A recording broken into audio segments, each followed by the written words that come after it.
Hype na sana si Stephen Curry, kalungkutan nga lang ang inabot sa dulo. Parang papel lang si Chet Holmgren mga bro, hindi mausod ang mas maliit na si Chris Paul na angasan ng veteran guard.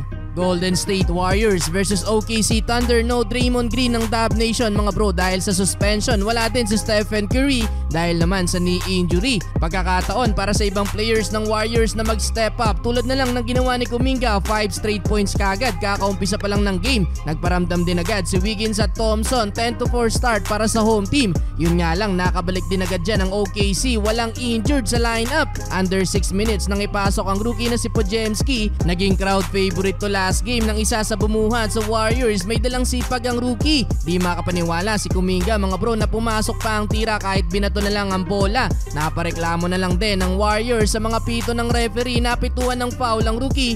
Tinulak si SGA. Moving screen naman ang tinawag kay Looney, napasuntok na sa hangin. Etong si Coach Steve Kerr. Nagkaroon pa ng run ng OKC. Total team effort para sa visiting team. 11 points si SGA. 7 pa sa kanila ang nakapagdala ng at least 2 points. Binaon pa ni Holmgren ang tira ni GP2. 39-24. Laki na nga habulin ng Warriors. Second quarter, pilit binuhay ni Kevon Looney ang opensa ng Warriors. Double digit na off the bench mga bro, pero talagang solid din ang laro ng OKC. Impressive, lahat ng ipinasok ay nakapagdala din ng puntos. Minalas pa ang Warriors. Bumalik ng locker room si GP2. Foul trouble pa ang rookie na si Podziemski. 3 na sa second quarter. Kaya naman lobo sa 19 points ang biggest lead ng Thunder. Pero buti na lang nagkaroon ng late run ng Warriors. Moses Moody naman ang kumana sa bench na sinundan din agad ni Wiggins, Saric at CP3. Tagahay pa sa bench etong si Stephen Curry at paturo-turo pa ng maipasok ni Dario Saric tong wing 3-pointer at umisa pa sa last seconds mula sa magandang assist ni Chris Paul. 67-60 mga bro halftime.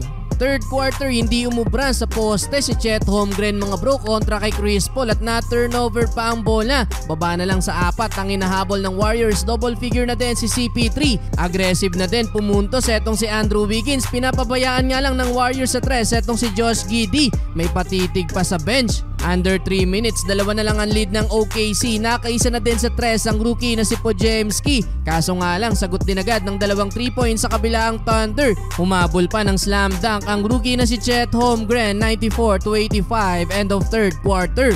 Well, fourth quarter, muling sinubukan ni Holmgren sa poste ang mas maliit na si Chris Paul pero hindi pa din umubra mga bro ang 7-footer at naangasan tuloy ng veteran guard. Yun nga lang, balik na sa double digit ang hahabulin ng Warriors matapos naman magpaulan ng 3 ang Thunder. Under 4 minutes mga bro, 20 na ang hahabulin ng Warriors. Bigat ni Klay Thompson, 5 points lang. Shooting 1 of 9 sa field. Talo na naman ang Golden State Warriors. Pang 5 sunod na yan mga bro.